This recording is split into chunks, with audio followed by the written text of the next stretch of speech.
Alright, so if your file finishes processing but won't download from Smallpdf, yeah, that's a common issue.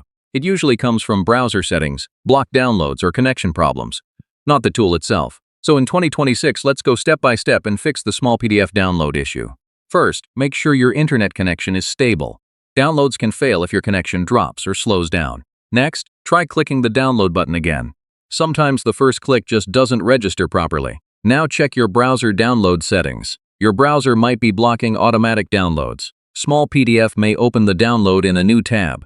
Make sure pop-ups are allowed for the website. Clear your browser cache and cookies. Old data can cause download buttons to stop working.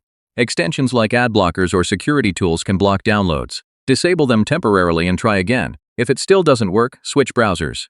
Try Google Chrome or Microsoft Edge for better compatibility. Sometimes the file downloads, but you don't see it.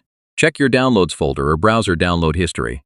Your antivirus software might block downloads. Temporarily disable it and try downloading again. Finally, restart your device. This clears temporary issues and resets your browser environment.